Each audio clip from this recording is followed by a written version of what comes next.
உட்காந்து உட்காந்து பேசுறியான்னு கேட்குறாரு அவர். அது அது என்னை பார்த்தா அப்படி தெரியும் உட்காந்து அது வேற ஒன்றும் இல்லை. எனக்கு வந்து கண்ணில் கொஞ்சம் கோளாறு, ஒரு கண்ணு கொஞ்சம் பார்வை கம்மி. அதனால் நடக்கும்பொழுது கொஞ்சம் நிதானமாக நடந்து வருவேன். எனக்கும் எல்வி சண்முகநாதன் டாக்டருக்கும் ரொம்ப நெருக்கம். ஏன்னா அவர் எதில் ஸ்பெஷலிஸ்ட்டோ அதே நோய்க்கு நான் ஒரு நோயாளி. அந்த குளோக்கோமாங்கிற ஒரு இது அது, அதனால் மேற்கொண்டு பாதிக்காமல் அதை தடுத்து வச்சுருக்குறோம். அதனால் அது நடக்கிறத பார்த்துட்டு உட்காந்து பேசுறியா அப்படின்னு கேட்குறாரு அவர். வேறு ஒன்றும் இல்லை. அது முன்னாடி அங்கேயே உட்காந்து பேசலாம்னு தான் நினச்சேன். அங்கே மைக்கு வைக்கிறதுக்கு இடமில்லாத அளவுக்கு வேறு என்ன எல்லாத்தையும் கொண்டு வந்து வச்சு விட்டார்கள். அதுக்கு மேலே மைக்கு வச்சா கீழே விழுந்துடும். அந்த நல்ல ஒரு துரை இருக்காரே, அவர் ரொம்ப இப்படி எதையாவது பண்ணி எங்களை ஏதாவது பண்ணுவார், ஒரு கோமாளி மாதிரி ஆக்கி விட்டுருவார். அந்த மாதிரி அந்த அந்த இங்கே சரி இது ஒரு கௌரவமாக கொடுத்துருக்குறாருன்னு வச்சுங்க. அந்த கிரீடமும் மாலை, அந்த செங்கோல் கிரீடம், இது இங்கே அரை இந்த இடத்த பொறுத்த வரைக்கும் ரொம்ப கௌரவமாக கொடுத்துருக்காருன்னு வச்சுக்கலாம்.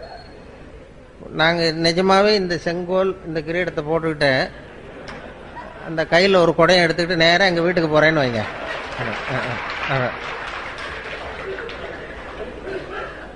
அங்கே மரியாதை கிடைக்குமா? இப்போ இங்கே வந்து மரியாதையை கொடுக்குற அந்த செங்கோலும் இதுவும் அங்கே போனால் மரியாதையை குறைச்சிரும். இப்படி ஏதாவது வித்தியாசமாக பண்ணுறது தான் துரைக்கு வேலை. அவர் வந்து ஏதாவது இப்படி பண்ணிடுவார்னு தெரியும்.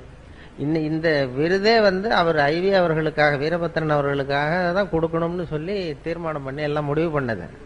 அப்புறம் பத்திரிகை பார்க்குறேன் ஏம்பேரியம் போட்டிருக்கு. அதில் எப்படி போட்டாருன்னா சரி, அது எதுக்கு போட்டாருங்கிறது அப்புறம் தான் தெரியுது. இந்த நாலு தடவை வந்தேன் போனேன் அப்புறம் என்னாரு, அப்புறம் பேசும்பொழுது அவங்க யாரையும் சொல்லி அவங்க காசு வாங்குறாங்க, பணம் வாங்குறாங்க அப்படின்லாம் பேசிக்கிட்டு இருந்தார்ல. நான் இது வரைக்கும் அவர் வந்து நான் வந்து இது வரைக்கும் என்னுடைய சொந்த செலவில் தான் வந்து போயிட்டுருக்கேன், காசுலாம் வாங்குறதில்ல. அது இப்படி வந்து அதுக்கு பதிலாக தான் இதெல்லாம் கொடுத்துட்டார். பணத்தை விட இது கொஞ்சம் சீப்பு. இப்போ பேசுகிறவங்களுக்கு பணம் கொடுக்குறதுன்னா அதை விட இதுக்கு கரையம்லாம் போட்டிங்கன்னா சீப்பாக முடியும். அதேமாதிரி ஒரு பட்டம் கொடுக்குறதும் அதை விட சுலபம். அதனால் மனிதநேய மாமணின்னா அது அவ்வளோ சுலபமாக கொடுத்துட்டார். அதனால் இப்போ இது மூலமாக சுத்தமாக காசு இல்லைங்கிறத மறைமுகமாக சொல்லிட்டார். இதான் விஷயம். இப்படி என்ன வந்து ஒன்றும் இல்லாதவனை ஆக்கி அவர் இதே தான் பண்ணுறார். எல்லாம் இது மட்டும் இல்லை, மற்ற கூட்டங்கள்லையும் ஏதாவது பேசணுன்னா தஞ்சாவூருக்கு வந்திருந்தார். அங்கே முக்கியமானவங்களாம் வந்திருந்தாங்க. அங்கே உள்ளவங்கள்ட்டையும் இவர் வந்து பணமே வாங்க மாட்டார் சார், காசு வாங்க மாட்டார் சார். அவர் மேடையில் ஏறி கொடுத்தாலும் வாங்க மாட்டார், நீங்கள் கொடுத்தாலும் வாங்க மாட்டார்னு பகிரங்கமாக அறிவிச்சிட்டார். உண்மை என்னன்னா, நான் கேட்டாலும் அவர் கொடுக்க மாட்டாருங்கிறது தான் உண்மை. அது சும்மா நான் வந்து ஒரு தொழில்முறை பேச்சாளர் கிடையாது, வெளியில் போய் விதமாக பேசுறதும் கிடையாது, அது மாதிரி பழக்கம் இல்லை. சும்மா ஏதோ வந்து கொஞ்சம் வேடிக்கையாக ஏதாவது சில ஜோக்கெல்லாம் சொல்கிறது வழக்கம். வேற ஒரு குறிப்பிட்ட தலைப்பில் பேசிலாம் பழக்கம் இல்லை. இப்போ ஒரு மற்ற பேச்சாளர்கள் மாதிரி அவங்கெல்லாம் ஒரு தொகை கேட்குறாங்கன்னா அந்த தகுதி அவங்களுக்கு இருக்குது. நீங்கள் எதை பற்றி வேணாலும் பேச முடியும். இனிமேல் என்னுடைய வாழ்நாள் பூரா பொன்னாடை தேவைப்படாதுன்னு நினைக்கிறேன். அந்த அளவுக்கு கொடுத்துட்டாங்க. பொதுவாக பொன்னாடை வந்து எங்கேயும் அதிகமாக நான் அதிக கூட்டத்துக்கு போகாததுனால எனக்கு பொன்னாடைகள்லாம் யாரும் போத்துறதில்ல. எதுவும் வேணாங்கிறது பொன்னாடையும் வேண்டான்னு விட்டுருவாங்க. அது மாதிரி பண்ணிடுறது. அந்த இருந்தாலும் இது ஒரு அன்பு. ஈரோட்டுக்கு வந்தால் அந்த இது மாதிரி பொன்னாடை கொடை இதெல்லாம் நிறையா கிடைக்குது. இந்த கொடை நண்பர் வந்து இது முதல் தடவை இல்லை, இது 3வது கொடையோ 4வது கொடையோ தெரியல, எனக்கு கொடுத்துருக்கிறார். 4வது கொடை கொடுத்துருக்கிறார். அதனால் எங்கள் வீட்டில் இப்படி வீட்டுக்கு வந்தீங்கன்னா கொடையாக தொங்கும் வரிசை. இதெல்லாம் அதான் அன்பை வெளிப்படுத்துகிறதுக்காக அப்படி செய்கிறாங்க. அது எங்களுக்கு என்ன சங்கடம்னா, இதையெல்லாம் இனிமேல் தூக்கிட்டு ரயிலில் போய் சேரணும் பாருங்க, அது கஷ்டம். அதனால் உங்கள்கிட்ட நான் வந்து ஈரோட்டில் உங்ககிட்டையும் நகைச்சுவை மன்றத்துக்கிட்டையும் நாங்கள் வர்றது வெறும் அன்பை மட்டும்தான் எதிர்பார்த்துக்கிட்டு வரோம். வேற இது மாதிரி சுமைகளை எதிர்பார்த்துக்கிட்டு வரல. இப்போ என்னாச்சுன்னா, நாங்கள் சும்மா வர்றதுக்கு அதுக்கு இதுக்கெல்லாம் ஒரு விலை போட்டு கொடுத்தது மாதிரி ஆயிட்டுது. அதுக்கு ஒரு வேல்யூ மாதிரி இது. அதனால எதுவுமே தர வேண்டாம். 5வது தடவை என்ன கூப்பிடுற அபிப்பிராயம் இருந்தா அவர் எங்களுக்காக எதையுமே செய்ய வேண்டாம். சாப்பாடு கூட போட வேண்டாம், நாங்களே அப்படி வளரும். அவங்க வீட்டில் போய் அவர் அவர் என்ன பண்ணுவாருன்னா, ரொம்ப துறையை பற்றி உங்களுக்கு தெரியும், ரொம்ப கஷ்டப்படுறாரு இதை நடத்தணுங்கிறதுக்காக. சொந்த காசெல்லாம் நிறைய செலவு பண்ணுறாரு. அதையெல்லாம் பார்த்துட்டு தான் நீங்கள் எதுக்கு அனாவசிய செலவுன்னு சொல்லி நானே சண்டை போட்டேன். நீங்கள் செலவு பண்ணி இந்த என்ன சார் ஜனங்களை சிரிக்க வைக்கிறோம், அது ஒரு சேவை தானே, அதுக்கு செலவு பண்ண என்ன அப்படிங்கிறது அவருடைய கொள்கை. சரி செலவு பண்ணுங்க, இது அனாவசிய செலவெல்லாம் குறைக்கலாம்ல. இப்போ இந்த கிரீடம் செங்கோல்லாம் நாங்கள் வச்சுக்கிட்டு என்ன பண்ண போகிறோம், இந்த செலவையெல்லாம் குறைச்சிக்கிட்டு நீங்கள் வேறு ஏதாவது உபயோகமாக செலவு பண்ணலாமேன்னு சொன்னேன். அது என்னமோ அவருக்கு இப்படி ஒரு இது பரவாயில்ல. அதை அதனால் இந்த செங்கோல்லாம் அவர்கிட்டே திருப்பி போகும்பொழுது அவருக்கே போட்டு விட்டுட்டு அவர் கையிலேயே கொடுத்துட்டு தான் போகணும். ஆனால் தயவு செய்து அந்த கொடுத்த பட்டத்தை திருப்பி கேட்க வேண்டாம் என்று கேட்டுக்கொள்கிறேன். ஏதோ கை தவறி கொடுத்துட்டு போடாது அப்படின்னு கேட்டாருன்னா ரொம்ப கஷ்டமாக இருக்கும். அப்படி பண்ணுறது இந்த வேடிக்கை, இந்த சிரிப்பு அது சொன்னாங்க இல்லையா, அதாவது மனுஷனுக்கே நமக்கு வந்து இயல்பாக நடக்கக்கூடியது இந்த ரெண்டு விஷயம். அதாவது நடக்கிறது, நம்ம நடக்கிறோம் பாருங்க, இந்த நடக்கிறது சிரிக்கிறது, இது ரெண்டும் இயற்கையாக நடக்கணும். அதுக்கு வந்து இப்போ நம்ம உடம்புல இருக்கிற உறுப்புகள்லாம் சரியாக வேலை செய்யறதுக்கு அந்த காலில் மட்டும் பாதத்தில் அழுத்தம் கொடுத்தா போகிறோம்.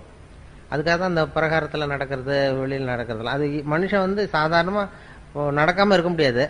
அதனால் நடந்தால் போதும், உடம்புல இருக்கிற உறுப்புலாம் சரியாக வேலை செய்யுமா. அது எல்லாமே அழுத்தம் வந்து கால் பாதத்தில் போய் முடியுது. அது அப்படி இயற்கை வந்து அப்படி ஒரு அமைப்பை ஏற்படுத்தியிருக்கு. அதாவது பேட்டரி சார்ஜ் பண்ணுறது மாதிரி நடந்தால் போகிறோம். நாம் என்ன பண்ணிவிட்டோம், நடக்கிறதுக்கு பதிலாக வாகனங்களை கண்டுபிடிச்சிட்டோம். சைக்கிளு, காரு, அது இதுன்னு கண்டுபிடிச்சதுனால நடக்கிறது குறைஞ்சி போச்சு. இப்போ இயற்கையாக நடக்க வேண்டிய அந்த நடைங்கிறது இப்போ ஒரு எக்ஸசைஸ் ஆகிட்டுது. அது வந்து ஒரு நடை பயிற்சின்னு கொண்டு வந்துட்டோம். அதுக்கு ஒரு பயிற்சி கொடுக்கணுமா, நான் சாதாரணமாக நடக்கிற வேலை இது, ஒரு பயிற்சின்னு கொடுத்து அந்த உடம்பு ஆரோக்கியத்தை காப்பாற்ற வேண்டியிருக்கு. அதே மாதிரி தான் சிரிப்பும் இயற்கையாக நடக்க வேண்டிய ஒன்று. அதுக்கு இப்போ நகைச்சுவை மன்றம்னு ஒன்று ஏற்படுத்தி சிரிப்பை உண்டு பண்ணி உங்களுக்கு இதெல்லாம் பண்ணிக்கிட்டு வேடிக்கை காட்டி ஏதாவது பண்ண வேண்டியிருக்கு. இது சிரிப்புங்கிறது இயற்கையாக நடக்க வேண்டிய ஒரு இயற்கை கொடுத்துருக்கிற ஒரு விஷயம். இப்போ இந்த விலாக தொட்டால் சிரிப்பு வருதுல்ல, அது வந்து இது ஒரு மருத்துவ மையமா. இந்த விலாவில் தொட்டால் ஏன் மனுஷன் சிரிக்கிறாங்கிறத பற்றி ஆராய்ச்சிலாம் பண்ணாங்க. அது ஒருத்தர் ஆராய்ச்சி பண்ணி ஒருத்தர் சொன்னார், அது இந்த இடத்துல இருக்கிற மென்மையான நரம்புகள் அங்கே போய் முடியுது, மூளையில் சிரிப்பை உண்டு பண்ணுற இடத்துக்கு. அதனால் இங்கே வந்து தொட்டோம்னா அங்கே போய் சிரிப்பை உண்டு பண்ணுது.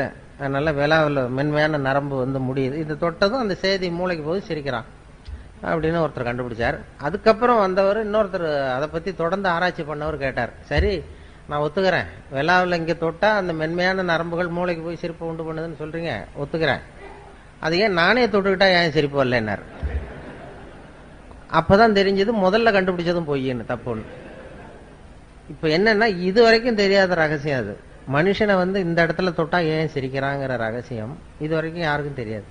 அது என்ன சொல்றாங்க ஒரு யூகத்தில், என்ன இது வந்து ஒரு மருத்துவ மையம், இயற்கை கொடுத்துருக்கிற ஒரு மருத்துவ மையமா. இது மாதிரி கிச்சு மூட்டியே நோய்களை குணப்படுத்திக்கலாம் சிரிப்பு உண்டு பண்ணி. இயற்கையாக உடம்புல ஏதாவது இந்த இடத்துல பட்டா சிரிப்பு வந்துடுதுல்ல, அது வந்து அதனால சிரிப்பும் நடையும் வந்து இயற்கையாக நடைபெற வேண்டிய ஒரு விஷயங்கள். அதுக்கு வந்து இப்போ ஒரு பயிற்சி, நடைப்பயிற்சி, அதே மாதிரி சிரிப்பு ஹியூமர் கிளப்பு அதெல்லாம் ஏற்படுத்த வேண்டிய அளவுக்கு நாம் வந்து இறுக்கமாயிட்டோம். மனசு இறுக்கமாயிட்டுது, டென்ஷன் ஆகிட்டுது. அதனால தான் இவங்களுக்கெல்லாம் வேலை. இப்போ 67 மாசமா நடத்த வேண்டியதாக போச்சு பாருங்க. அப்படி பண்ணி சிரிப்பை உண்டு பண்ண வேண்டியிருக்குது. இல்லைன்னா அதுதான் இது வந்து மருத்துவ மையம். மனிதனுடைய விலாப்புறம் வந்து ஒரு மருத்துவ மையம்னு இப்போ ஆராய்ச்சியாளர்கள்லாம் கண்டுபிடிச்சு சொல்கிறாங்க. அதனால சிரிப்பு வந்து இயல்பாக நடக்கணும். அதனால தான் இப்போ பேசிகிட்டு இருந்தோம் டாக்டர்கிட்ட கூட அதை சொன்னாங்கன்னு. அதாவது மனுஷன் வந்து ஒரு குழந்தைகளை பற்றி ஆராய்ச்சிலாம் பண்ணியிருக்கிறாங்க. சின்ன வயசில் நம்ம பிறந்து 6 வாரத்தில் தான் சிரிக்க ஆரம்பிக்கிறோமா. நம்ம பிறந்து 6 வாரம் 1.5 மாதத்துல தான் சிரிக்க ஆரம்பிக்கிறோம். அது வரைக்கும் ஒன்றும் விவரமாக சிரிக்க தெரியாது.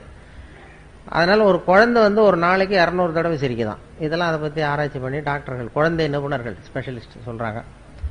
ஒரு குழந்தை வந்து ஒரு நாளைக்கு 200 தடவை சிரிக்குது. நம்மெல்லாம் 15 தடவை சிரிக்கிறோமா. அப்படியே குறைச்சிக்கிட்டே வந்தாச்சு. அதனால தான் இப்போ ஹார்ட் அட்டாக்லாம் வருதுன்னு இப்போ கண்டுபிடிச்சிருக்கிறாங்க. 200 தடவை சிரிக்க வேண்டிய குழந்தைத்தனம் அப்படியே குறைஞ்சி போய் கொஞ்சம் கொஞ்சமாக குறைச்சிட்டு வருது. சிரிப்புக்கு வந்து ஜோக்கே தேவைப்படாது. நான் சொன்னல இயல்பான விஷயம்னு, சிரிப்புக்கு ஜோக்குன்னு ஒன்று தேவையே படாது. அது வந்து இந்த நம்ம காலங்காலமாக சிரிப்பு வந்து சிறைப்பட்டு போயிருக்குதான் நம்ம உடம்புல.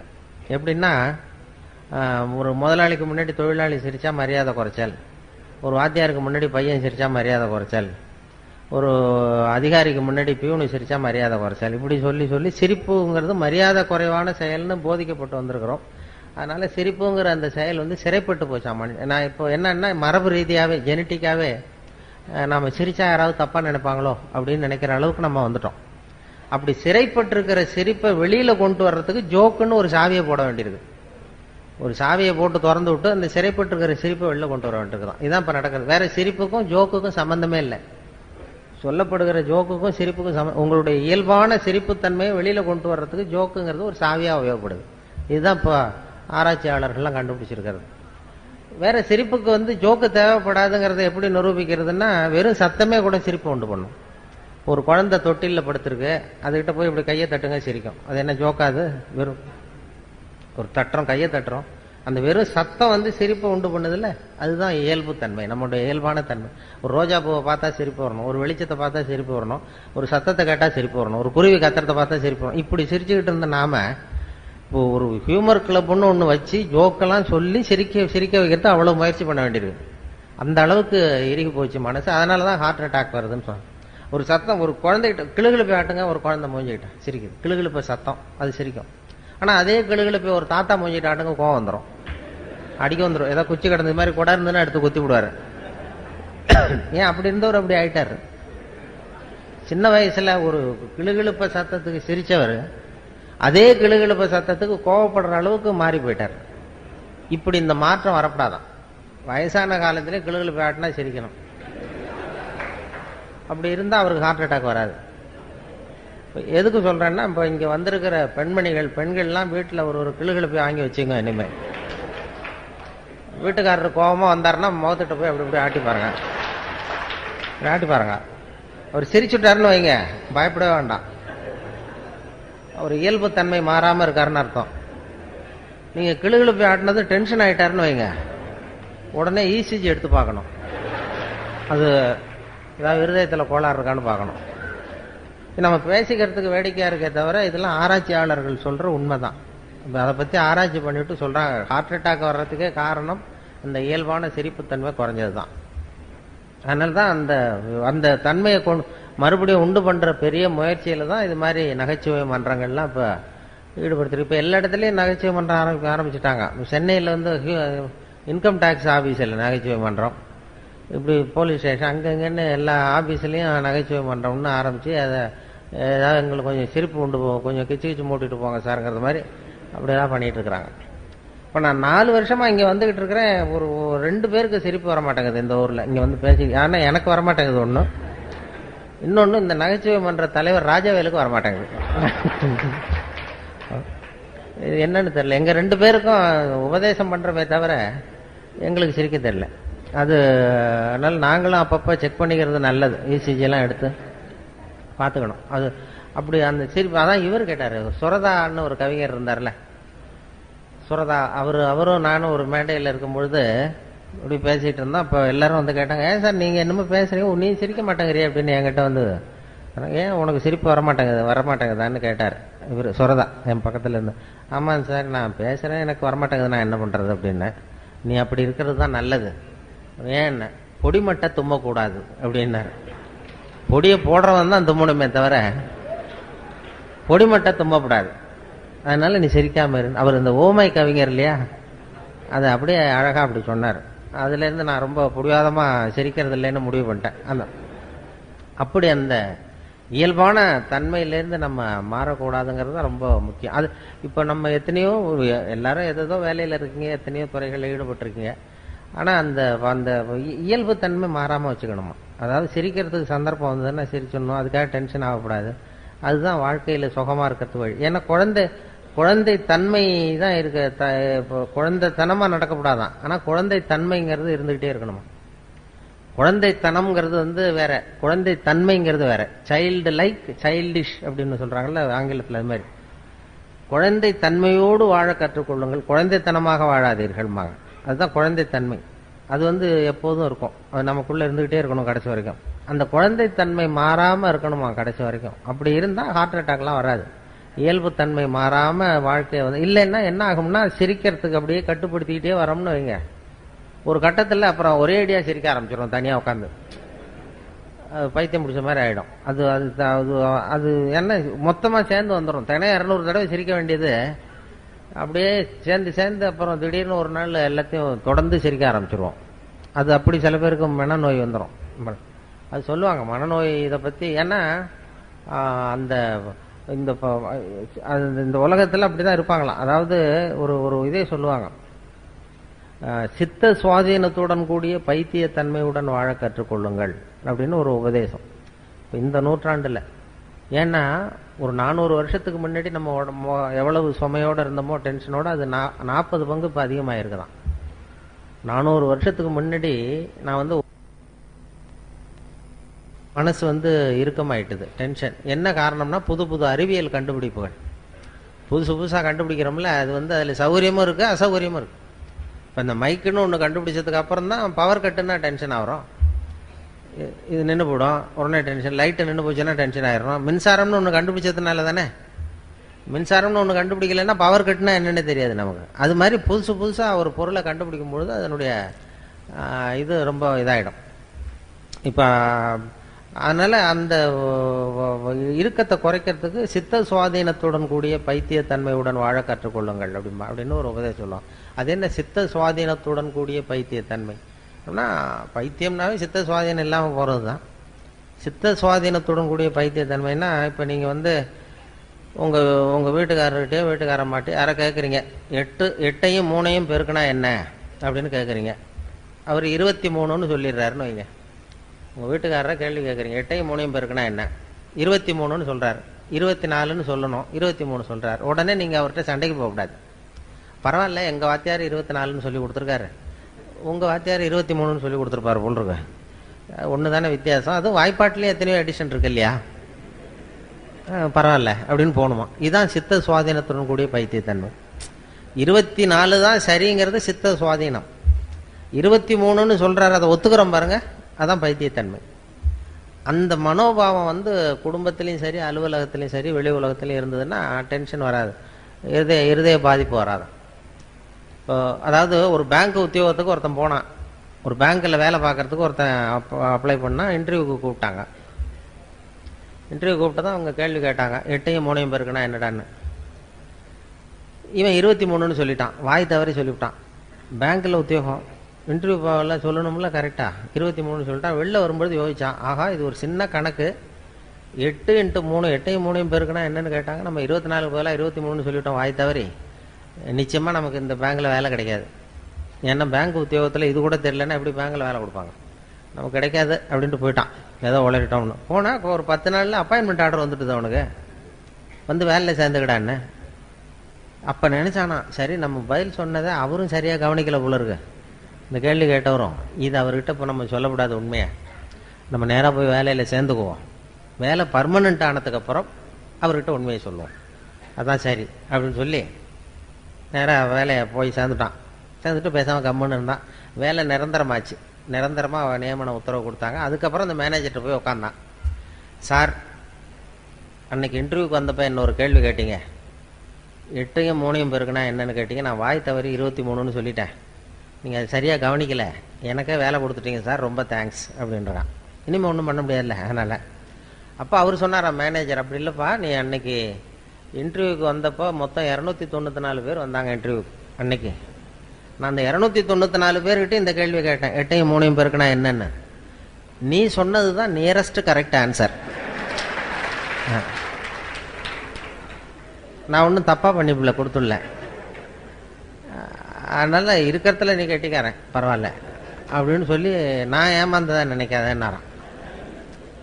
இது எதுக்குன்னா, வாழ்க்கையில் வெற்றி பெற வேண்டும்னு நினைக்கிறவங்க நியரஸ்ட் கரெக்ட் ஆன்சரை தான் பார்க்கணுமா, பர்ஃபெக்ஷன் பார்க்கக்கூடாது. நியரஸ்ட் கரெக்ட் ஆன்சருங்கிறது ஒரு தத்துவம். வாழ்க்கை கலையில் வெற்றி பெறணும்னு நினைக்கிறவங்க கிட்டத்தட்ட எல்லாம் சரியாக இருந்தால் சரி தான். இன்றைக்கி சாப்பிட்ற சாப்பாடு வந்து ஏதோ கிட்டத்தட்ட சுமாராக சாப்பிட்றாப்புல இருந்தால் போதும், அது ரொம்ப பிரமாதமாக இருக்கணும்னு எதிர்பார்க்கக்கூடாது. அது மாதிரி அறிவியலில் துல்லியம் முக்கியம். சயின்ஸு அறிவியல் விஷயங்களில் வந்து துல்லியம் தான் முக்கியம், அதில் நியரஸ்ட் கரெக்ட் ஆன்சர் பார்க்கக்கூடாது. சயின்ஸ்லாம் துல்லியம் தான் முக்கியம். வாழ்க்கைங்கிற கலையில் நியரஸ்ட் கரெக்ட் ஆன்சர் முக்கியம். அறிவியல் எப்படின்னா, இப்போ ஒரு ராக்கெட்டை வந்து செவ்வாய் கிரகத்துக்கு அனுப்புகிறோம்னு வைங்களேன், அது தவறி போய் புதனில் இறங்கி விடுது. பரவாயில்ல, ஒன்று தானே வித்தியாசம், நியரஸ்ட் கரெக்ட் ஆன்சர்னு போயிடக்கூடாது. அறிவியலில் வந்து துல்லியம் முக்கியம். வாழ்க்கைங்கிற கலையில் கிட்டத்தட்ட சரியாக நீங்கள் நினைக்கிறது மாதிரி 100% நீங்கள் எதிர்பார்க்கறது மாதிரியே உங்கள் கணவரோ அல்லது மனைவியோ இருக்க முடியாது. அதை அந்த நியரஸ்ட் கரெக்ட் ஆன்சர் பார்க்குற மனோபாவம் வந்துட்டுதுன்னு வைங்க, பிரச்சனையே வராது வாழ்க்கையில். ஆனால் அது நம்ம நினைக்கிறது மாதிரியே இருக்கணும்னு எதிர்பார்க்குறோம். சுத்தமாக 100% அப்படியே இருக்கணும்னு நினைக்கிறது. அதனால தான் சண்டை சச்சரவு. பர்ஃபெக்ஷன் ஒன்று உலகத்தில் எதுவுமே கிடையாது.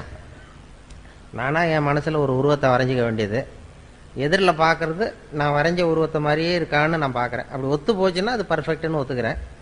அது ஒத்து போகலன்னா அது சரியில்லைங்கிறேன். அது கோளாறு நான் வரைஞ்சத்தில் இருக்கே தவிர அந்த பொருள் இல்லை. அதுதான் முக்கியம். அதுதான் வாழ்க்கையினுடைய நுணுக்கமே. அதுதான் அழகுங்கிறது. அப்படி தான் அழகுன்னு ஒன்று வெளியில் ஒன்றும் கிடையாது, பொருளில் கிடையாது. அழகாய் இருக்கிற பொருளை நீங்கள் விரும்புவதில்லை, நீங்கள் விரும்புகிற பொருள் அழகாக இருக்கிறது அப்படிங்கிறது தான் உண்மை. உங்களுக்கு பிரியமாக இருந்தால் அது அழகாக தெரியும், பிரியம் இல்லைன்னா அழகாக இருக்காது. அதனால் அழகுங்கிறது நீங்கள் விரும்புகிறீங்களா இல்லையாங்கிறத பொறுத்து அமையதே தவிர பொருளில் உள்ள விஷயம் கிடையாது. அது அழகாக இருக்கும். அதான் அழகாக இருக்கிற பொருளை நீங்கள் விரும்புவதில்லை, நீங்கள் விரும்புகிற பொருள் அழகாக இருக்கிறது. அந்த மனோபாவத்தை குடும்பத்தில் நம்ம உண்டு பண்ணிட்டோம்னா வாழ்க்கையில் அந்த டென்ஷன் இருக்காது.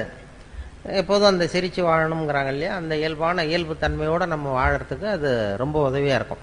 குடும்பத்தில் எத்தனையோ பிரச்சனைகள் வரலாம். அது சொல்லுவாங்க நிறையா.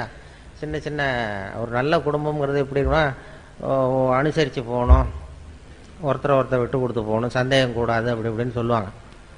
அதாவது ஒருத்தன் வந்து ஒரு பொண்ணை கல்யாணம் பண்ணிட்டு வந்தான். குடும்பத்தில் சந்தேகம். அவன் என்ன சொல்லிட்டாங்க எல்லாரும், டே நீ கல்யாணம் பண்ணிட்டு வந்திருக்கிறிய, அந்த பொண்ணுக்கு காது சரியாக கேட்காதுரா அப்படின்ட்டாங்களாம். இவனுக்கு ரொம்ப வருத்தமாக போச்சு. ஆகா, நம்ம கல்யாணம் பண்ண பொண்ணு காது சரியாக கேட்கலன்னு சொல்கிறாங்க, இதை எப்படி கண்டுபிடிக்கிறது, டெஸ்ட் பண்ணணும்னு பார்க்குறான். நேராக போய் உனக்கு காது கேட்குமா அப்படின்னு கேட்டால் சண்டை வந்துடும். இது எப்படியாவது சோதனை பண்ணணும்னு வெளியில் போகிறது மாதிரி போனான். வெளியூருக்கு போனோம், வெளில எங்கேயோ கடத்தருக்கு போனது மாதிரி போயிட்டு திரும்பி வந்தான்.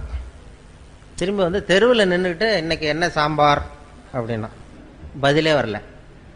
ஆஹா, நம்ம கேட்டது தப்பு, சரிதான், காது கேட்கல மனைவிக்குன்னு முடிவு பண்ணிட்டான்.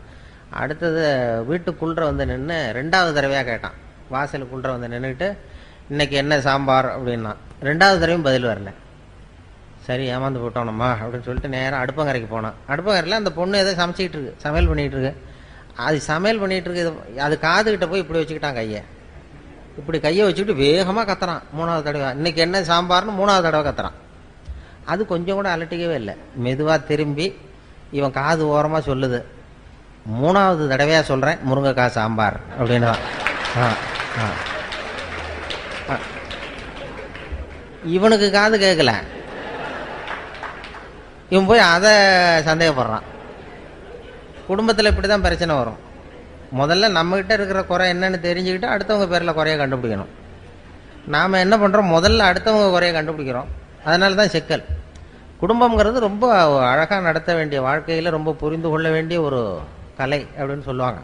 எங்கள் வீட்டுக்கு ஒருத்தர் வந்திருந்தார். இப்போ சமீபத்தில் ஒரு பத்திரிக்கை கொடுக்க வந்தார், கல்யாண பத்திரிக்கை கொடுக்கறதுக்காக வந்தார். அவரை அழைச்சிக்கிட்டு இன்னொரு இடத்துக்கு போகிறேன், இன்னொரு வீட்டுக்கு பத்திரிக்கை கொடுக்கணும். அவர் வீடு இருக்கிற இடம் தெரியாது, அதனால் அழைச்சிட்டு போகிறேன். அந்த வீட்டில் கணவன் மனைவி 2 பேரும் ஒத்து போகிறதில்ல, அடிக்கடி சண்டை வரும். அந்த வீட்டில் கொண்டு போய் பத்திரிக்கை கொடுக்கணும். நான் அழைச்சிட்டு போகிறேன் இவரை, இந்த ஒரு பெரியவரை. அவங்க 2 பேரும் அடிக்கடி சண்டை போட்டுக்கிறவங்கன்னு தெரியும் அவருக்கு.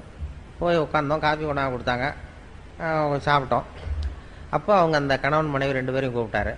2 பேரையும் கூப்பிட்டு, இதை பாருங்க, இப்போ உங்களுக்கு ஒரு போட்டி வைக்க போகிறேன், நீங்கள் ஜெயிச்சுட்டிங்கன்னா உங்களுக்கு 100 ரூபா அப்படின்னாரு. நான் வேடிக்கை பார்த்துட்டு உட்காந்துருக்கேன். என்ன போட்டி அப்படின்னா, ஒரு நூல் கொண்டு வாங்க, தைக்கிற நூல், சாதாரண நூல் கொண்டு வாங்கினதான் ஒரு இவ்வளோ நீளம் நூல் கொண்டு வந்து கொடுத்தது அந்த அம்மா. இந்த நூலை வந்து அறுத்துடணும், முடியுமா முடியாதா அப்படின்னு கேட்டார். இது என்ன பெரிய வேலை, இது அறுக்கிறது சாதாரண பட்டுன்னு எடுத்தா போயிடும், இதை அறுத்துட்டா 100 ரூபா அப்படின்னாரு. நான் இருக்கிறேன் 2 பேரும் வந்தாங்க, அந்த அம்மாவும் அந்த வீட்டுக்காரனும். நீ 2 பேரும் சேர்ந்து நீங்கள் ஒரு பக்கத்தை பிடிங்க, நான் ஒரு பக்கத்தை பிடிச்சிக்கிறேன், நான் இழுக்கிறேன் நீ இழு, நீங்கள் 2 பக்கமும் 2 பேர் சேர்ந்து அந்த பக்கத்தை பிடிச்சிட்டு இழுங்க, நான் பிடிச்சிட்டு இழுக்கிறேன், அறுத்துருங்க, இழுத்துட்டீங்கன்னா ஆளுக்கு 100 ரூபா தரேன்ருக்காரு. அவங்க ரொம்ப உற்சாகமாக அந்த பக்கத்தை 2 பக்கமும் 2 பேரும் சேர்ந்து பிடிச்சிக்கிட்டாங்க. இவர் வந்த பெரியவர் ஒரு பக்கத்தை பிடிச்சிட்டாரு. இழுத்தாருங்க அப்படின்னாரு. அவங்க 2 பேரும் ரொம்ப பலமாக இழுக்க ஆரம்பித்தாங்க. இவர் இழுக்க விட்டுக்கிட்டே போயிட்டு இருக்காரு, பின்னாடியே இழுத்து சுற்றி வராங்க, இவர் பின்னாடியே போயிட்டே இருக்காரு. 10 நிமிஷம் ஆச்சு, அறுக்கவும் முடியல.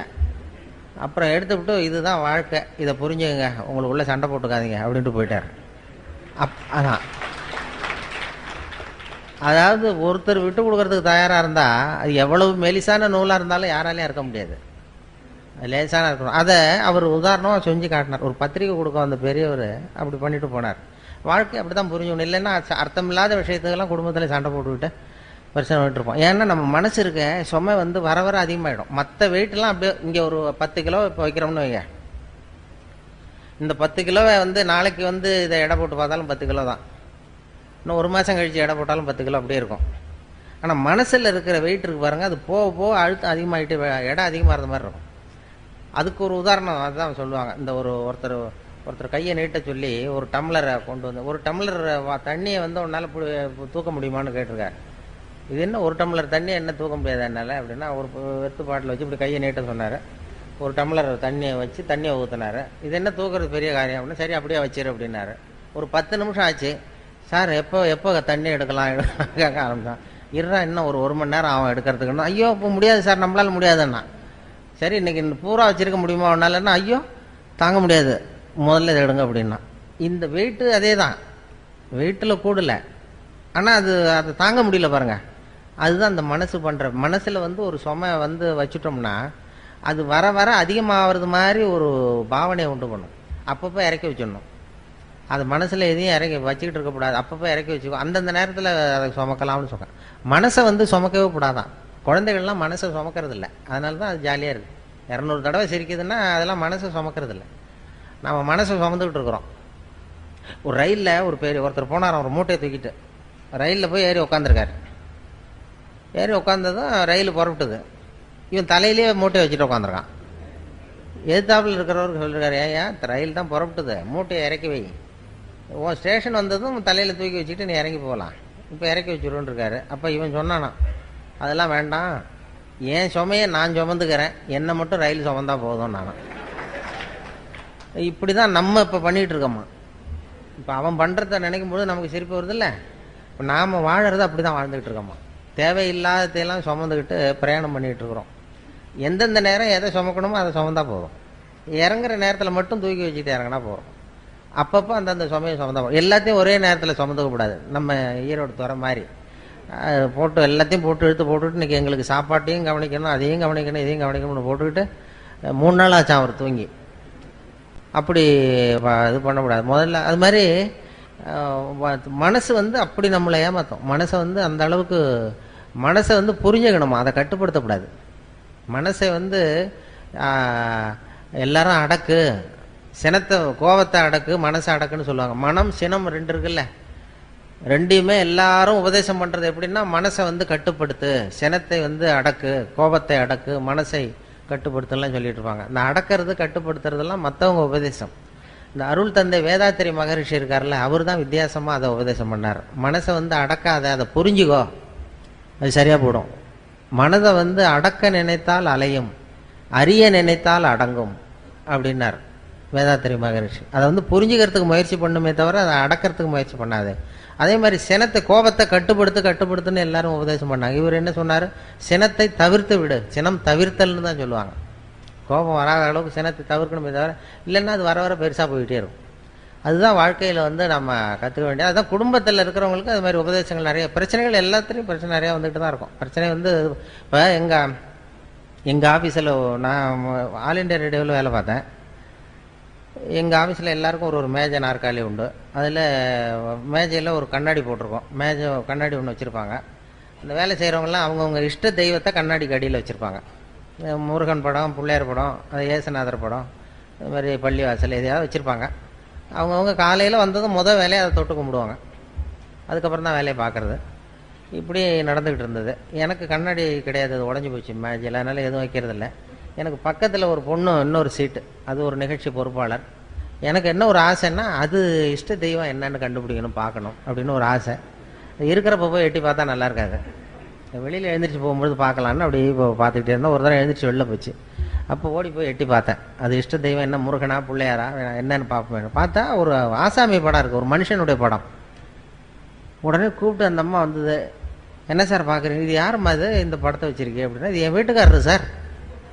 பாருங்கள், வீட்டுக்காரர் படத்தை தெய்வம் வைக்க வேண்டிய இடத்துல வச்சுருக்கேன். இந்த நூற்றாண்டில் இப்படி ஒரு பொண்ணா அப்படின்னு சொல்லிட்டு இது மாதிரி அவர் படத்தை நீ வச்சிருக்கிறியே, உனக்கு தெரியுமா, நீ இங்கே படம் வச்சிருக்கிறது உங்கள் வீட்டுக்காரருக்கு தெரியுமா அப்படின்னு கேட்டேன். இதெல்லாம் அவருக்கு எதுக்கு சார் தெரியணும், நம்ம மனசில் இருந்தால் சார் தான் அவனு. அவர் ரொம்ப கொடுத்து வச்சவருமா அவங்க வீட்டுக்காரரு, இப்படிலாம் பண்ணிகிட்டு இருக்க, எல்லோரும் தெய்வத்தை வச்சுட்டு இருக்கோம் அப்படின்னு சொல்லிட்டு அப்புறம் ஒரு சந்தேகம் கேட்டேன். ஏம்மா எல்லாருக்கும் வந்து வாழ்க்கையில் ஆஃபீஸில் எத்தனையோ பிரச்சனைகள் வரும், ஏதாவது பிரச்சனை வந்தால் உடனே தெய்வத்துக்கிட்ட வந்து முறையிடுறது வழக்கம். அது ரேடியோ ஸ்டேஷனில் அடிக்கடி ஏதாவது சிக்கல் நெருக்கடி வந்துக்கிட்டே இருக்கும். ஓடி வந்து இந்த இதுலேருந்து காப்பாற்று அப்படின்னு சொல்லி தெய்வத்துக்கிட்ட முறையிடுறது. பிரச்சனைகள் வந்தால் தெய்வத்தை வந்து பார்த்தா பிரச்சனை குறையுமாங்க. நீ என்ன செய்வே அப்படின்னு கேட்டேன். நானும் அப்படி தான் சார் பண்ணுவேன். இந்த ஆஃபீஸில் தலைபோகிற பிரச்சனை எது வந்தாலும் நேராக ஓடி வந்து இங்கே தான் நிற்பேன். இங்கே நின்று இந்த வீட்டுக்காரர் இருக்கார், இவர் முகத்தை பார்ப்பேன். இவர் முகத்தை பார்த்துட்டு நான் மனசுக்குள்ளே நினச்சிக்குவேன், இதை விட பெரிய பிரச்சனை நமக்கு வேறு என்ன வந்துட போகுது அப்படின்னு நினச்சிக்குவேன். மற்ற பிரச்சனையெல்லாம் சின்னதாக போயிடும். பாருங்கள், பிரச்சனையை சமாளிக்கிறதுக்கு அப்படி ஒரு வழி இருக்குது. எதுக்கு சொல்கிறேன்னா, இப்போ ஈரோட்டில் இருக்கிற பெண்கள்லாம் இனிமேல் அந்த படம் உங்கள் வீட்டுக்காரர் படத்தை கையில் வச்சுக்கோங்க, அவருக்கும் பெருமையாக இருக்கும், ஏதோ நம்ம படத்தை வச்சுருக்கிறாரு அப்படி வச்சுருக்கிறாங்கன்னு. நீங்கள் எதுக்கு வச்சுருக்கீங்கிறது தெரியக்கூடாது அவருக்கு. ஏதாவது பெரிய பிரச்சனை வந்ததுன்னா பார்த்தீங்கன்னா மற்றதெல்லாம் சின்னதாக தெரியும். இப்படி டெக்னிக் நிறையா இருக்குது. மனசை சுமக்காமல் வாழ்க்கையை வந்து ரொம்ப லேசாக நடத்துறதுக்கு இதெல்லாம் வழி. அதெல்லாம் தான் இந்த ஹியூமர் கிளப்பு கற்றுக் கொடுவோம். வாழ்க்கையில் அனாவசியமாக கோவப்பட்டுக்கிட்டு சண்டை போட்டுக்கிட்டுலாம் இருக்காதிங்க அப்படின்னு சொல்லி ஹியூமர் கிளப்பினுடைய வேலை அதுதானே, சிரிக்க வைக்கிறது, வாழ்க்கையை லேசாக்கிறது. அதெல்லாம் தான். குடும்பத்தில் பேர் வைக்கிறதுல தகராறு வரும்னு ஒரு கதை சொல்லுவாங்க.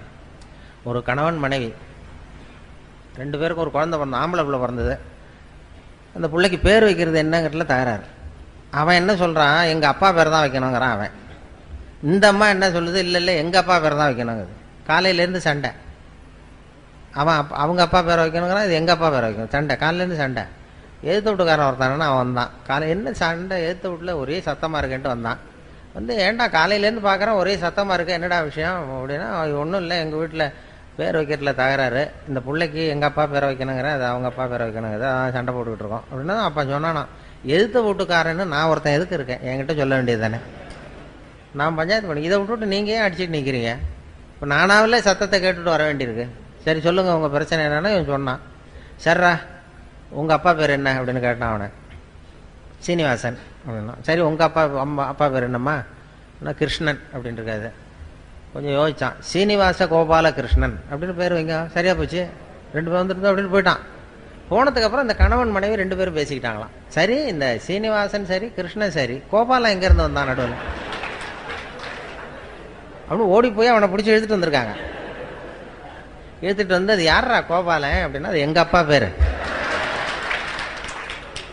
நீ அதை மட்டும் ஏன் விடுற, அதையும் சேர்த்து வச்சுட்டு போ அப்படின்றான். குடும்பத்தில் 2 பேர் கணவன் மனைவி ஒத்து போகலன்னா கோபாலன்னு ஒருத்தன் குறுக்க வருவான், அதுக்கு இடம் கொடுக்கக்கூடாது. அதான் சொல்கிறது. அது மாதிரி ஒத்து போகணும். அது மாதிரி இல்லைன்னா சண்டை, கோபாலன்னு ஒருத்தன் வருவான், அது மாதிரி பிரச்சனை வரும். வாழ்க்கைங்கிறது ஒரு பெரிய பிரயாணம், சின்ன பிரயாணம். ஒரு பஸ்ஸில் போகிறப்ப கூட எவ்வளோ அசௌகரியம், சண்டை போட்டுக்கிறோம் அப்படின்னு சொல்லுவாங்க. வாழ்க்கைங்கிறது ரொம்ப பெரிய பிரயாணம், அதில் சுகமாக இருக்கணும் பிரயாணம். வாழ்க்கைங்கிறது குடும்பத்தில் அது மாதிரி எவ்வளவோ கஷ்ட நஷ்டம் எல்லாம் இருக்குது. அனுசரித்து போகிறது, ஒருத்தர் விட்டு கொடுக்குறது, இதெல்லாம் தான் ரொம்ப முக்கியமான இது. அந்த நுணுக்கத்தை புரிஞ்சுக்கணுங்கிறது தான் இது. ஹியூமர் கிளப்புங்கிறது சும்மா ஏதோ பொழுதுபோக்காக அவங்க பண்ணுறதுங்கிறது இல்லை. இது வந்து வாழ்க்கையினுடைய இறுக்கத்தை குறைச்சி வாழ்க்கையை வந்து லேசாக்கி, வாழ்க்கை பிரயாணம்ங்கிறது ரொம்ப சுகமானது. அது வந்து ஒரு போராட்டம் கிடையாது. வாழ்க்கைங்கிறது ஒரு அனுபவிக்க வேண்டிய ஆனந்தம். அதை உணர வைக்கிறதுக்கு தான் இது மாதிரிலாம் பண்ணிகிட்டு இருக்கிறாங்க. இதில் நிறைய அந்த நகைச்சுவை உணர்வுங்கிறது நம்ம எல்லாத்துலேயும் அதை பண்ணிகிட்ருக்குறோம். நம்ம இப்போ அந்த ரேடியோவிலையும் அதனால தான் அது கொஞ்சம், அந்த நிகழ்ச்சி கொஞ்சம் பாப்புலர் ஆனது. எதை சொன்னாலும் கொஞ்சம் வேடிக்கையை கலந்து சொல்லிடுறது ரேடியோவில். அது அதனால் அது கொஞ்சம் எந்த விஷயத்தை சொன்னாலும் இந்த கொஞ்சம் கடுமையான விஷயத்த கூட வேடிக்கையாக சொன்னோம்னா இதாக இருக்கும். இப்போ நான் வந்து விவசாய ஒலிபரப்பு பிரிவில் இருந்தேன். அதில் இப்போ கோழி பண்ணையை பற்றி பேசுவோம். கோழி பண்ணை வைக்கிறது எப்படி, இது என்ன எப்படி பண்ணுறது, போகிறது வர்றதுன்னு பேசிகிட்டு இருப்போம். அதை கேட்குறவங்க ரொம்ப கம்மியாக இருப்பாங்க. அதனால் என்ன பண்ணுறது, அது கொஞ்சம் வேடிக்கையாக கதையை கலந்து கோழி பண்ணையினுடைய தொழில்நுட்பம்லாம் சொல்லிவிட்டு கோழி பண்ணையை பற்றி சொல்கிறது. அது எப்படின்னா, ஒரு கதையை ஒன்று சேர்த்துருவோம் அதில். இப்போ உதாரணமாக ஒருத்தன் என்ன எப்படின்னா, ஒரு கோழி விற்றுக்கிட்டு இருந்தானா ஒரு இடத்துல, கோழிலாம் விற்றுக்கிட்டு இருக்கான். ஒருத்தர் வாங்க வந்தார். இதெல்லாம் என்ன ஒரு கோழிப்பா அப்படின்ட்டு இருக்காரு.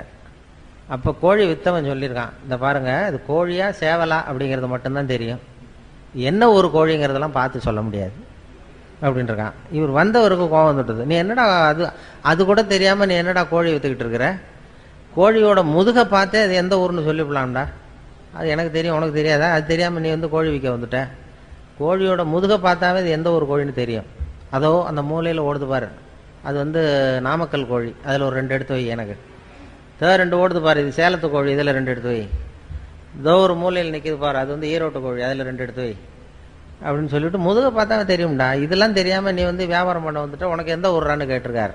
அவன் முதுவை திருப்பி காட்டினானா, பார்த்து தெரிஞ்சுக்கோ அப்படின்னு.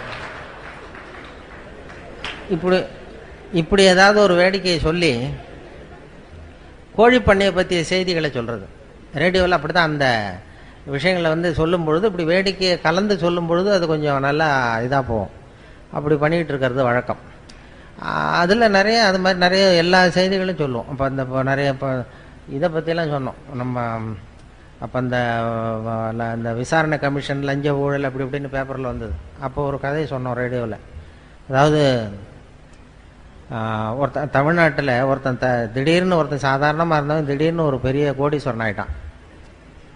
அவன் எப்படி கோடீஸ்வரன் ஆனான், அதை விசாரிக்கிறதுக்கு டெல்லியிலேருந்து 2 அதிகாரிகள் வராங்க. 2 பேர் வந்தான். இவனை பிடிச்சாங்க, டேய் நான் டெல்லியிலேருந்து வந்திருக்கேன், உன்னை விசாரிக்கிறதுக்காக வந்திருக்கேன், நீ எப்படி கோடீஸ்வரன் ஆனே, நீ சாதாரண ஆளாக இருந்த, எப்படி இவ்வளவு பணம் சேர்த்த அப்படின்னு விசாரிச்சிருக்காங்க. உடனே இவன் சிரிச்சானா, இதுக்காகவா சார் மெனக்கிட்ட 2 பேர் அங்கேருந்து வந்திருக்கீங்க டெல்லியிலேருந்து, நான் வந்து பந்தயம் கட்டியே பணக்காரன் ஆகிட்டேன் சார், முறையாக தான் பணம் சேர்த்தேன், பந்தயம் கட்டினேன் ஜெயிச்சேன் பணக்காரன் ஆகிட்டேன், இதில் என்ன கஷ்டம், இதுக்கு போய் விசாரிக்கிறது அங்கேருந்து மெனக்கிட்டு வந்துருக்கீங்க அப்படின்றான். பந்தயம் கட்டி எப்படிடா இவ்வளவு பணம் சேர்க்க முடியும், நாங்கள் நம்ப முடியாதுன்றான். அப்படின்னா உங்ககிட்ட ஒரு பந்தயம் கட்டவா அப்படின்னு கேட்டிருக்காங்க. ஏங்கிட்டயா, என்ன பந்தயம் அப்படின்னு ஒருத்தன் கேட்டிருக்கான். ஒருத்தன் கேட்டால், இது வந்து என் கண்ணு தானே, இது என் கண்ணு, இது என் பல்லு, என் கண்ணை என் பல்லாலேயே கடிக்கிறேன், எவ்வளோ பந்தயம், 100 ரூபா எடுத்து வச்சான் வந்தவன் 100 ரூபா வச்சு இதை ப்ரூவ் பண்ணுறான்னு. அப்படியே எடுத்துட்டான் கண்ணு, அது ஏற்கனவே பளிங்கு கண்ணை வச்சுருக்கான். பளிங்கு கண்ணை எடுத்து வாயில் வச்சு கடிச்சுட்டான். வந்தவன் 100 ரூபாய் விட்டுட்டு நிற்கிறான். ஆஹா இது ஏமாந்துட்டோம் அப்படின்ட்டு, இப்படி தான் சார் நான் பணம் சேர்த்தேன், இதை போய் உங்கள் டெல்லியில் சொல்லுங்கள் சார், இதுக்கு போய் மெனக்கிட்ட விசாரிக்க வந்துட்டீங்கன்ட்டான்.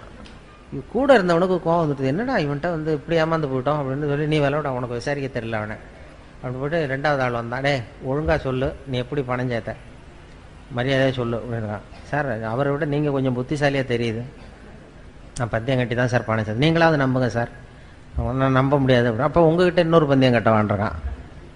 அதெல்லாம் முடியாதான் ஏமாத்திவிட்டியா அப்படி அவனை அப்படின்னா, இல்லை சார் அவர் ஏமாந்தது இது பளிங்கு கண்ணு, அதனால் ஏமாந்துட்டார், உங்ககிட்ட பணம் கட்டுறது நெஜங்கண்ணுலேயே கட்டுறேன், இது வந்து நெஜங்கண்ணு பளிங்கு கண்ணு கிடையாது, இந்த கண்ணை பல்லால் கடிக்க முடியுன்றான். அவன் ஒரு 100 ரூபா எடுத்து வச்சானா, வச்சது அப்படியே பல் செட்டை கட்டினான் தனியாக, கேட்டு கடிச்சுட்டான்.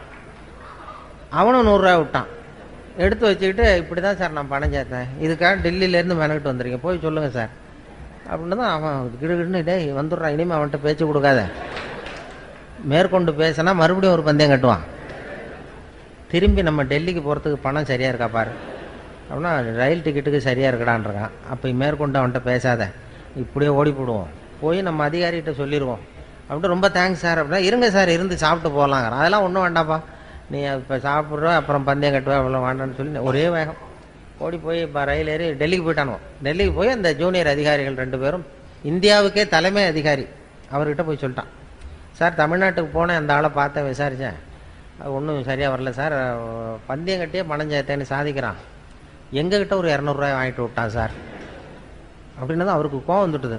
நீ போய் அவனுக்கு 200 ரூபா கொடுக்கறதுக்காக இங்கேருந்து போனீங்க, உங்களுக்கு அனுபவமே 10ல் ஒருத்தர் எப்படி விசாரிக்கிறதுன்னு, எத்தனை பேர் இருக்கீங்க நம்ம இந்தியா பூரா விசாரிக்கிறதுக்கு, அவங்களெல்லாம் ஒரு ஹாலில் கொண்டாந்து உட்கார வை, நான் வந்து கிளாஸ் எடுக்கணும், உங்களுக்கு எப்படி விசாரிக்கிறதுனே உங்களுக்கு தெரியல அப்படின்ட்டுருக்கார் பெரியவர், அவர் இந்தியாவுக்கே தலைமை அதிகாரி, எனக்கு அனுபவம் ஜாஸ்தி அப்படின்னு.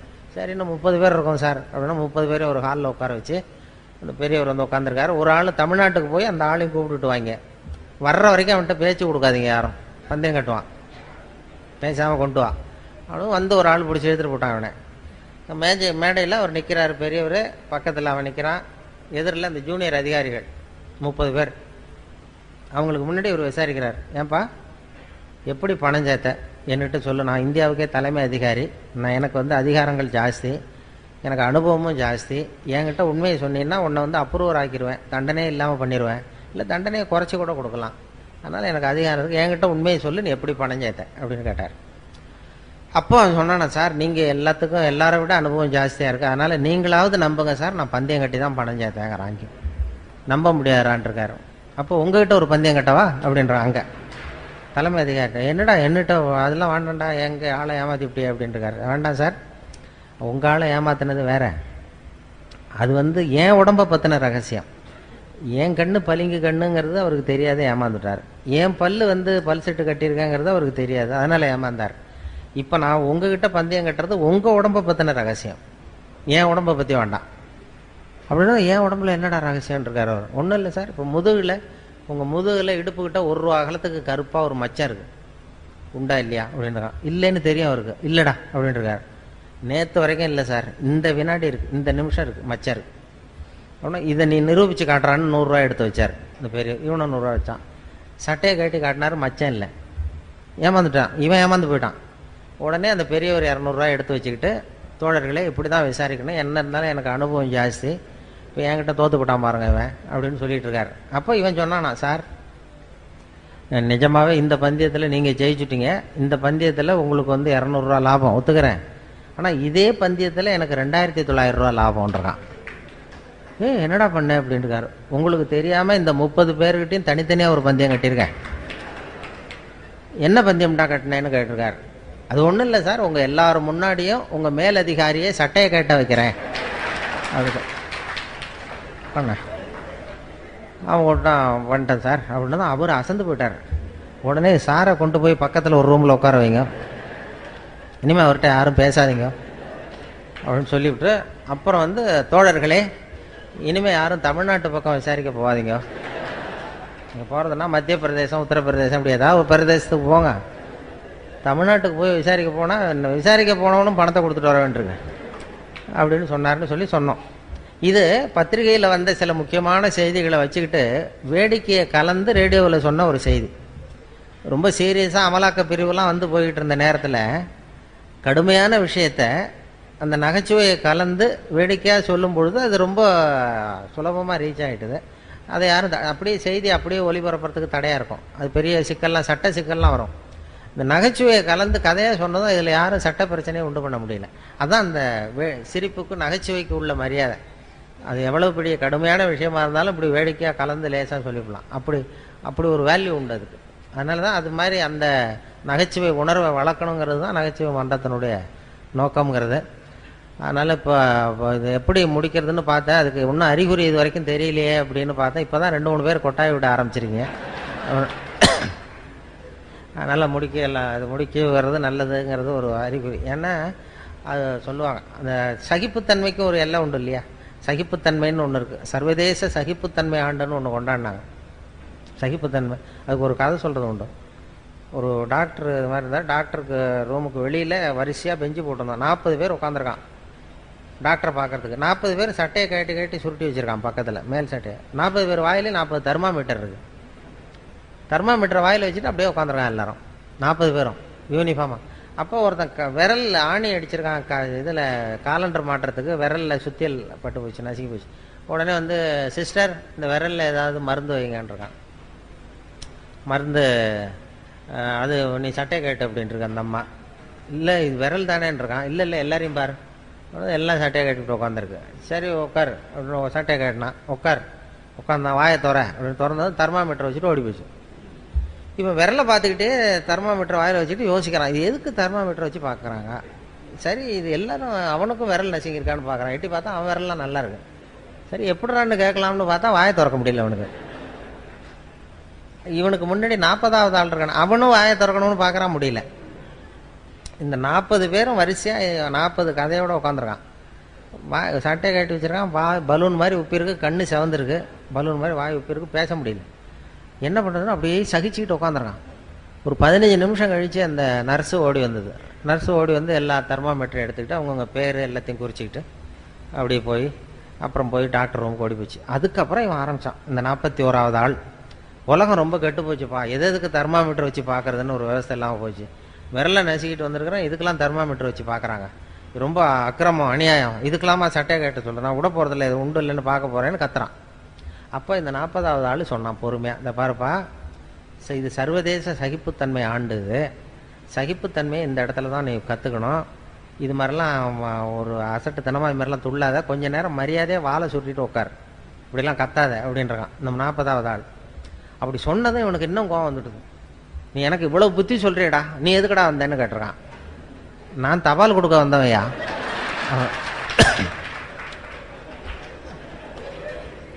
சரி, இப்படி வருவேன், சட்டையை கேட்ட சொல்லுவாங்க, சட்டையை கேட்டுவேன், தெர்மாமீட்டர் வச்சு பார்ப்பாங்க. அதுக்கப்புறம் நான் பாட்டுக்கு டெம்பரேச்சர் குறித்ததும் மறுபடியும் சட்டையை போட்டுக்கிட்டு நான் பாட்டுக்கு தவாலை கொடுத்துட்டு நான் பாட்டுக்கு போகிறேன். இப்போ என்ன கெட்டு போச்சு இதில்? அதனால் எல்லோரும் நல்லா சகிப்புத்தன்மையை வளர்த்துங்கப்பா அப்படின்னு சொன்னார். அது மாதிரி சகிப்புத்தன்மையை வளர்த்துக்கிறதுக்கும் இது மாதிரி கூட்டங்களை நீங்கள் பயன்படுத்தணும். அது மாதிரி ஒரு நல்ல ஒரு எவ்வளோ நேரம் பேசினாலும் இப்படி பொறுமையாக உட்காந்துருக்கிறதுங்கிறதே ஒரு பெரிய சகிப்புத்தன்மை தானே. அதனால் அது ஒரு பெரிய விஷயம். ஏன்னா பேசுறது பேச்சுங்கிறது பெருசு தான், ஆனால் மௌனம் அதை விட பெருசும்பாங்க. பேசுறது இந்த பேச்சாளர்களுக்கு அது ஒரு பெரிய இது வந்துடும். அப்படி வந்த ஏன்னா சில பேர் ஆரம்பிக்கும் போது தெரியும், முடிக்க நேரம் போகிறது பேசுகிறவங்களுக்கு தெரியாது, உட்காந்துருக்கிறவங்களுக்கு தான் தெரியும். உங்கள் முகத்துலேருந்து தான் கண்டுபிடிக்கணும். அது கண்டுபிடிச்சி அப்படி பண்ணுறது வழக்கம். ஏன்னா சுருக்கமாக இப்போ எதையும் பேசுகிறவங்க எழுதுகிறவங்க தேவைக்கு அதிகமாக வளர்த்தாதீங்க அப்படின்னு பேராசிரியர் கல்கி சொல்லுவார். அதாவது ரேடியோ ஸ்டேஷன் ஆரம்பித்த காலத்தில் அவர் வந்து பேசியிருக்கார், கல்கி வந்து பேசியிருக்கார் ரேடியோவில். அது இன்னும் பதிவு பண்ணி வச்சுருக்காங்க சென்னையில். அதில் அவர் சொல்கிறார், தேவைக்கு அதிகமாக எதையும் வளர்த்தாதீங்க எழுதுகிறவங்க பேசுகிறவங்க அப்படிங்கிறதுக்கு ஒரு உதாரணம் ஒன்று சொல்கிறார். என்ன உதாரணம் கல்கி சொல்கிறாருன்னா, ஒரு உதாரணம், ஒரு நாள் காஞ்சிபுரம் உபய வேதாந்த தேசிக சுவாமிகள் தன் வீட்டு வேலைக்காரன் குப்பனை கூப்பிட்டு, அடை குப்பா, நீ உடனே ஸ்ரீபெரும்புதூர் ஓடிப்போய் திருவேங்கடாச்சாரியை சந்தித்து திருக்குடந்தையிலே இருந்து இங்கே வந்திருக்கிற திருநாராயண ஐயங்கார் சுவாமிகள் திருக்கோவில் ஆராதனைக்கு திருத்துழாய் எடுத்து திரும்புகையில் திருக்குளத்தில் திருப்பாசி வழுக்கவே திருவடி தவறி விழுந்தார் என்று சொல்லிவிட்டு வா அப்படின்னு எழுதினாராம். சொல்லிவிட்டு என்ன சொல்லிடுவியா அப்படின்னா, சொல்லிடுறேன் சாமின்னு இருக்கான் குப்பை. என்ன சொல்லுவ அவர்கிட்ட, என்கிட்ட ஒரு தடவை சொல்லி காட்டு அப்படின்னாரு. என்ன சார், கும்மோன் தாசாமி குட்டையில் விழுந்தான்னு சொல்லணும், அவ்வளோதானே. அப்போ கல்கி சொல்றார், அந்த சிறுகதையின் இலக்கணம் குப்பனுக்கு புரிந்திருக்கிறது, உபய வேதாந்த தேசிக சுவாமிகளுக்கு புரியவில்லை அப்படின்னா. அதனால் அந்த இலக்கணம் வந்து பேசுகிறவங்களுக்கும் தெரியணும், எழுதுகிறவங்களுக்கும் தெரியணுமா. தேவைக்கு அதிகமாக வளர்த்தாதீங்கோ அப்படிங்கிறது அவர் சொல்லியிருக்கிற அறிவுரை. இல்லைன்னா உங்களுக்கு தான் கோபம் வரும் எல்லாம் பண்ணுறது. ஏன்னா நான் ஒரு அடையாளம் வச்சுருக்கேன், எங்கெங்கே எப்படி எப்போ முடிச்சுக்கிறதுங்கிறத. என்னை வந்து சென்னையில் இந்த எல்கேஜி யூகேஜி பிள்ளைங்கள்ட்ட கூப்பிட்டு போய் பேச விடுவாங்க. யூகேஜி எல்கேஜி பிள்ளைங்க அங்கே போய் காக்கா கதை நரி கதை ஏதாவது சொல்லிகிட்டு இருப்பேன்.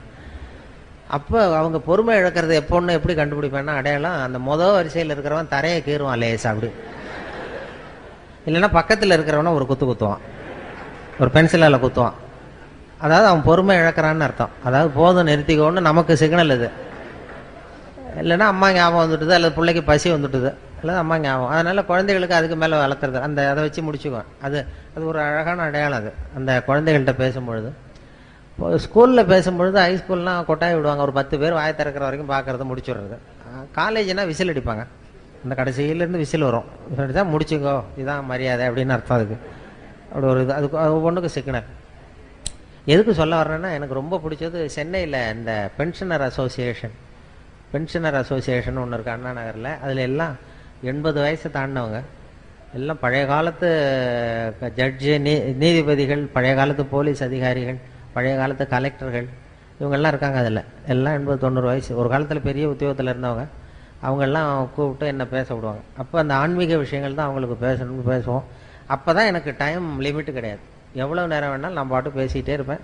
அவ்வளவு பேரும் எவ்வளவு நேரம் ஆனாலும் அசையாமல் என்னையே பார்த்துக்கிட்டு இருப்பாங்க. அது என்ன காரணம்னா, காது கேட்காது.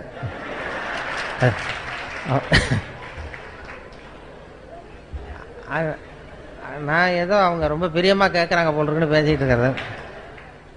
பேசி முடிச்சுட்டு இறங்கி போய் அந்த ஒரு பழைய கலெக்டருக்கு பக்கத்தில் உட்காருவேன். அவர் மெதுவாக தலையை மட்டும் திருப்புவார். திருப்பி முடிச்சுட்டிங்க போல் இருக்கு அப்படிவார். எப்படி சார் கண்டுபிடிச்சிங்க அப்படின்னா, தான் இறங்கி வந்தீங்கல்ல கீழே அப்படிவார். அப்புறம் நானே அவங்கள கேட்டேன், ஏன் சார் உங்களுக்கு தான் புரியல, அப்புறம் எதுக்கு என்னை திருப்பி கூப்பிட்றீங்க அவ்வளோ இல்லை, கொஞ்சம் கொஞ்சமாக புரிஞ்சுக்கலாம் இல்லையா. அப்படி தான் ஒரு துறையும் என்னை கூப்பிட்றது அப்படி தான் போல இருக்கு. ஏதோ 4 தடவை 5 தடவை அவர் பாட்டு கூப்பிட்டு இந்த ஏதாவது பட்டத்தை கொடுத்து எதையாவது கொடுத்து இதான் உனக்கு இந்த தடவை அப்படின்னு சொல்லி அனுப்பிச்சிடுறாரு. அப்படி பண்ணுறது ஏன்னா இது மாதிரி பேசிக்கிட்டு இருக்கிறப்பயே ஒரு கூட்டத்தில் வரிசையில் இருந்தவர் என்னத்தையோ சிப் பேக் எடுத்து என்னத்தையோ எடுத்தால் ரிவால்வர். பேசுகிறவர் அப்படியே நிறுத்திவிட்டார். ஏன் சார் போதும்னா நிறுத்திட்டு போகிறேன், இதுக்கே துப்பாக்கிலாம் காட்டி பயமுறுத்துறீங்கன்னு இருக்கார். இப்போ அவர் சொன்னார், எழுந்திரிச்சு, ஐயோ துப்பாக்கியை காட்டு பயப்படாதீங்க சார், துப்பாக்கியை பார்த்துட்டு நீங்கள் எவ்வளோ நேரம் வேணாலும் பேசுங்க சார், இது வந்து உங்களை சுடுறதுக்கு இல்லை, உங்களை இங்கே அழைச்சி வந்தவரை சுடுறதுக்கு அப்படின்னாராம். அப்படி பார்த்தா என்னை அழைச்சிட்டு வந்தவர் அவர் துரை தான்.